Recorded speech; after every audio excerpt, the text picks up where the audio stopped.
Hey guys, welcome back to the Not Quite Homesteading ESK Garden channel. Today I'm going to be giving you guys a quick tour. I'm going to be sharing what's outside on my patio and what I'm growing in grow bags that I've started either through the fall or possibly even at the beginning of my garden experience, and what I'm going to be growing pretty much like through the winter up until the spring planting season. So without further ado, so if you are new here, take a moment and hit that subscribe button. Please support the channel, support my journey as a new gardener. And if you are someone that is returning, thank you for clicking on this video. I appreciate the support. Join the family, like, share, subscribe, comment, all that good stuff. And let's go ahead and jump into this tour. All right, so I know that you guys have seen this little baggie in my harvest video, but I have some parsley that I started long before I started my garden, and with its transfer out into the grow bag, this plant went from just a small inside pot plant to this lovely beauty that we have here. So I have definitely been enjoying having fresh parsley. It is a game changer on flavor. Trust me, if you have not tried fresh parsley, or if you typically garnish with dry parsley, try the fresh parsley. Try it in cooking, taking the place of some herbs. It is absolutely delicious.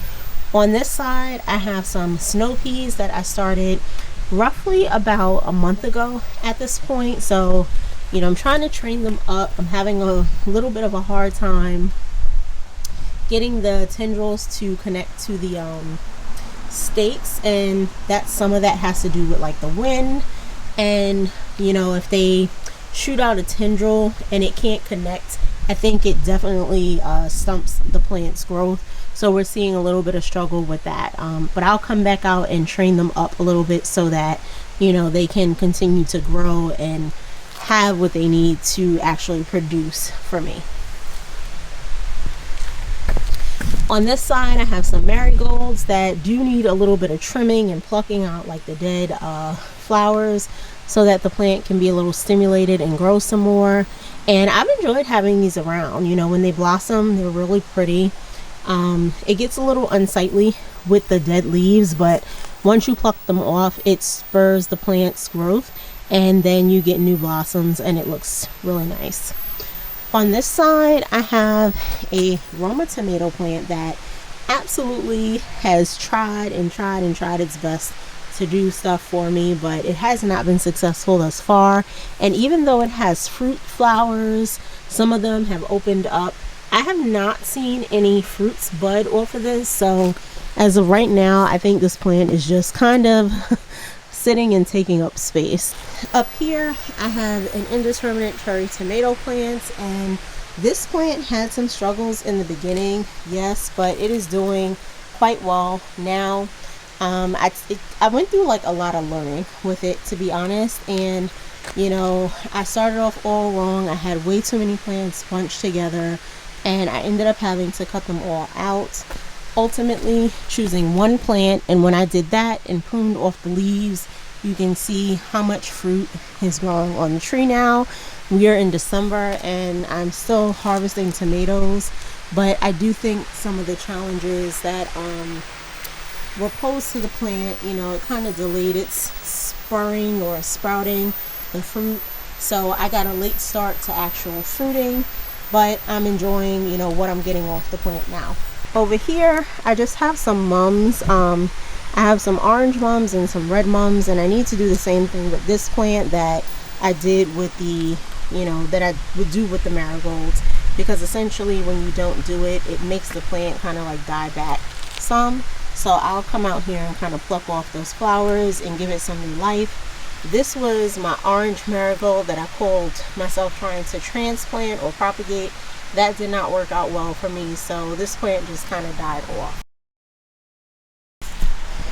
Over here, I have some rosemary that I absolutely love. This was a plant that I bought from the store that I transplanted, and it's doing quite well over here, and I love that. Whenever I need it, I just come out and harvest it. Nothing messes with rosemary. You know, good for us because it's delicious and you don't necessarily want bugs climbing through your herbs. But it's just one of those plants. It requires little maintenance and it just kind of does its thing. Over here, you guys can see that I have some green beans that are looking really, really sad and kind of like tired, like they're just ready to go. So at this point, I'm just kind of allowing the beans to dry out. You can see that they're way oversized. They're in the process of, you know, getting those beans that are going to turn into seeds. And then once I have those, I will go ahead and pull this out.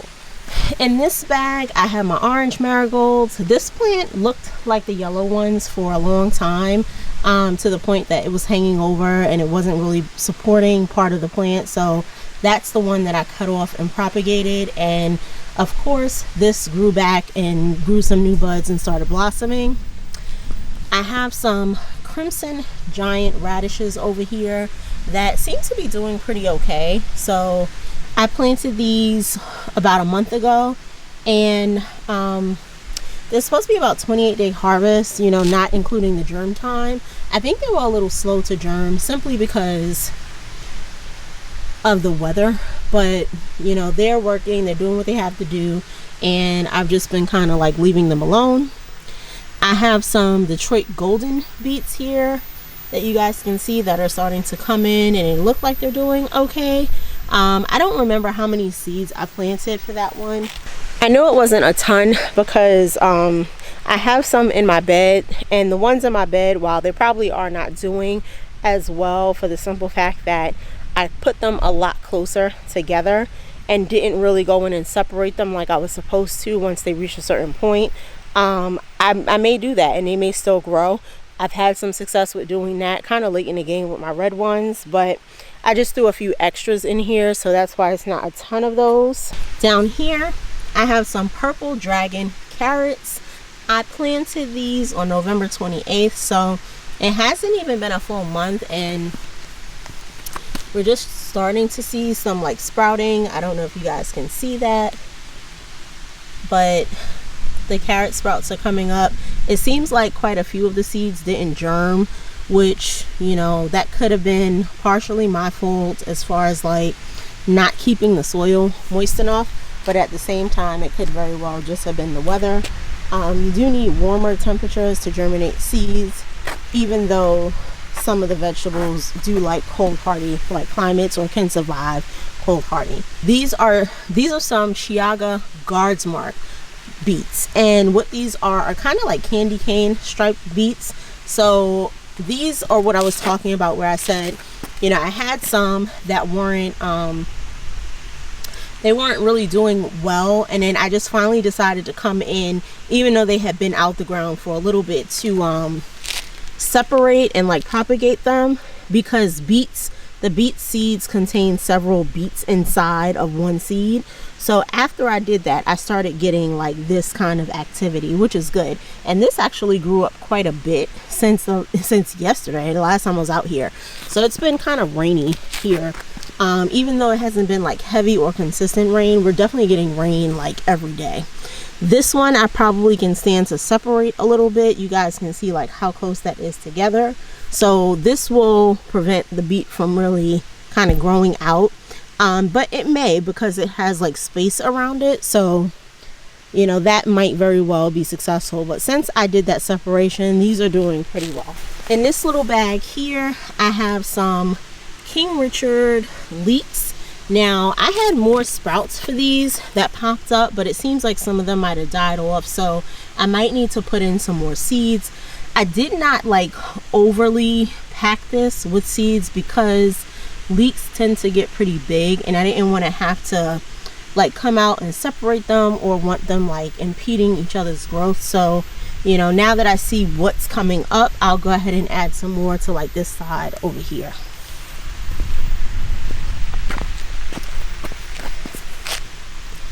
In this bag, I have some green onions. So when I was telling you guys I had more green onions, this is what I was talking about. I had some that I planted out here along with the ones that I have inside my patio. I added some additional seeds here, if you guys can see, that have sprouted. So those are coming up. And then I will be planting some more again inside the pot that's in the patio, so that we're doing succession sowing and we always have like the green onions on hand. So that's why I was like, I'm not worried about the cut and come again with those. I'll just pull them out. You know, if I feel like I'm getting low or they're not growing as quickly, then I can kind of resort to the cut and come again method. And it is a little chilly out here, y'all, so I'm a little sniffly. I've only been out here for a few minutes to record this, but it is chilly, so I'm gonna try to hurry it up and get back in the house. But the next plants I do have some more snow peas in this bag that I'm going to show you guys. And then I also have a pak choi plant that I let flower, and the bees have been really enjoying this plant, and I'm really excited about that. I had no idea what to expect, obviously, with the plant flowering, but these plants let on a lot of seeds, and I like that. So I am going to leave these. I was going to cut these down, but I'm actually going to leave them, allow the seeds to dry, and then I'm going to harvest my seeds. That way I don't have to buy pak choi seeds again going forward. So this is what this plant is looking like.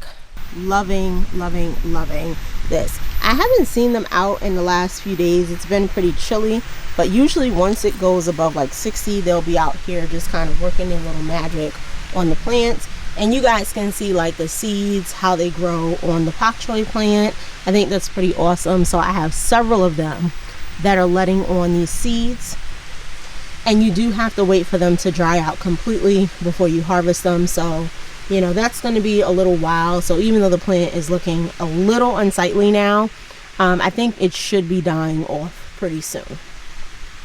And those are the extra snow pea plants that I was pointing out. In this little bag here, I have some parsnips that I planted completely out of season. I don't have any sprouts from these just yet. I planted these on November 28th as well. Nothing is happening. The germ time is 21 days, but you know, it may very well be that these will not do anything. And if they don't, I'm completely okay with that. That was an experiment for me. I knew it was completely out of the time zone for it, so you know, that'll be on me. I have some potato plants over here that I planted, I want to say now, it has to be about 2 months ago. When did I plant these? Yes, so I planted these on October 8th.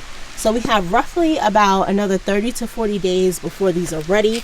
It does look like my plant needs a little bit of water. I have one plant like leaning over, which typically it is not like that.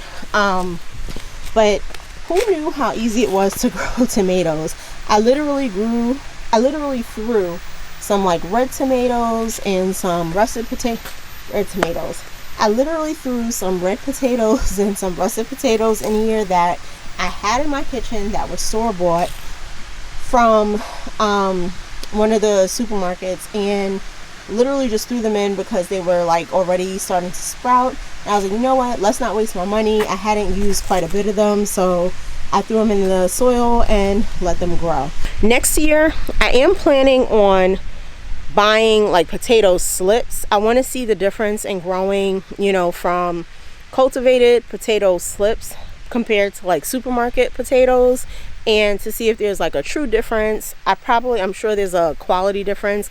Perhaps maybe they'll last longer. I don't know.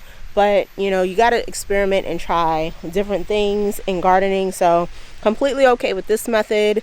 Next year I will actually buy potato slips to try out, and you know, I'll let you guys know what I think as far as the difference goes.